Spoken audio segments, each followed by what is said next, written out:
নারায়ণগঞ্জে সন্ত্রাসের রাজত্ব কায়েমের পাশাপাশি দুর্নীতির মাধ্যমে সম্পদের পাহাড় গড়েছেন ক্ষমতাচ্যুত আওয়ামী লীগের সাবেক সংসদ সদস্য শামীম ওসমান। দীর্ঘ ১৫ বছর ধরে জেলায় রাজত্ব করেছেন তিনি। বৈষম্য বিরোধী আন্দোলন চলাকালে শিক্ষার্থীদের উপর সন্ত্রাসী বাহিনী দিয়ে গুলি করার অভিযোগ আছে গডফাদার শামীম ওসমানের বিরুদ্ধে। আত্মগোপনে চলে গেলেও তার অনুসারীরা এখনও রয়েছে বহাল তবিয়তে। কোটি কোটি টাকা পাচার করে শামীম ওসমান বিদেশে গড়ে তুলেছেন বিপুল সম্পত্তি। ইন্টারপোলের মাধ্যমে শামীম ওসমান সহ তার বাহিনী সদস্যদের দেশে এনে বিচারের কাঠগড়ায় দাঁড় করানোর দাবি স্থানীয়দের। বিস্তারিত জীবন আহমেদের ডেস্ক রিপোর্টে। এই দৃশ্য গত 18 জুলাইয়ের। নগরীর চাষারাই এলাকায় বৈষম্য বিরোধী ছাত্র আন্দোলনে সন্ত্রাসী শামীম ওসমান তার সাঙ্গপাঙ্গরা এলোপাথারে গুলি ছোড়ে। গুলিতে মারা যায় 6 বছরের শিশু রিয়া গোপ, আহত হয় অর্ধশতাধিক। পরে সন্দেহভাজন শিক্ষার্থীদের বাড়ি বাড়ি গিয়ে হামলা ভাঙচুর করে শামীম ওসমান ও তার পরিবার।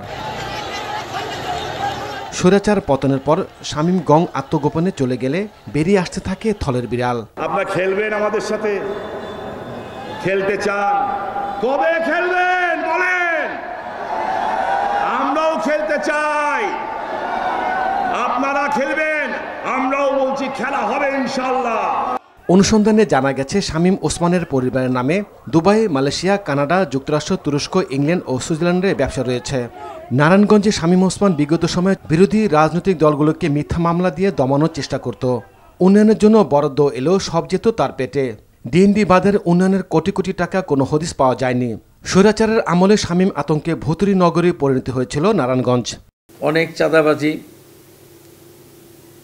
এবং জমির ব্যবসা নামে মানুষের, নিরীহ মানুষের জমি দখল, মাঠ দখল, এমন কোনো সেক্টর নাই যেখানে লুটপাট করে নেই। ছাত্র জনতার আন্দোলনের সামনে তারা আন্দোলনকে দমন করার জন্য সে প্রকাশ্যে তার বাহিনী নিয়ে গুলি করে। যত অপকর্ম ছিল, সন্ত্রাসী ছিল, লুটপাট ছিল, এগুলো আমি জনগণের কাছে তুলে ধরতাম। এই জন্যই শামীম ওসমান আমার সবচেয়ে বিরোধী ছিল। অভিযোগ রয়েছে নারায়ণগঞ্জে আলোচিত 7 খুনের ইন্ধনদাতা শামীম ওসমান। মেধাবী ছাত্র তানবীর মোহাম্মদ ত্বকী সহ অজস্র হত্যাকাণ্ডের পেছনে মাস্টারমাইন্ড ছিলেন শামীম ওসমান।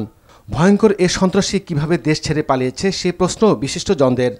হাজার হাজার কোটি টাকা বিদেশে পাচার করেছে এবং নারায়ণগঞ্জে চাঁদাবাজি, হত্যা, খুন, গুম যে কাজগুলো করেছে শামীম ওসমান, এগুলো সরকারের প্রশ্রয় করেছে। ব্যবসায়ী থেকে শুরু করে আইনজীবী, সাংবাদিক, বিভিন্ন পেশার মানুষজন তার সাথে ছিল। শামীম ওসমান নারায়ণগঞ্জের একটি কলঙ্কিত নাম। সারা নারায়ণগঞ্জের সমস্ত ব্যবসা বাণিজ্য, চাঁদাবাজি, দখলদারি, দৌরাত্ম্য এমনভাবে তিনি বিস্তার করেছেন। শামীম ওসমান সহ পলাতক সকল আসামিকে ইন্টারপোলের মাধ্যমে দেশে এনে বিচারের কাঠগড়ায় দাঁড় করানোর দাবি জেলাবাসীর। জীবন আহমেদ, এনটিভি নিউজ ডেস্ক। বাজে কথা বলবেন। আপনি কি বলতে চাচ্ছেন? এই চাঁদনি আপনার গায়ে এসে পড়েছে? আজে বাজে লক্ষ্য থাকার। তোমার নাম তো উজান চৌধুরী, কিন্তু আপনি কে? আমারে তোমার চেনার কথা না, তোমার দাদার আমলের মানুষ। আমার নাম সাজবাতি। চাঁদনি, আবার কবে দেখা হবে? আমি ওসমান। তুমি তো দেরি করে এলে কেন?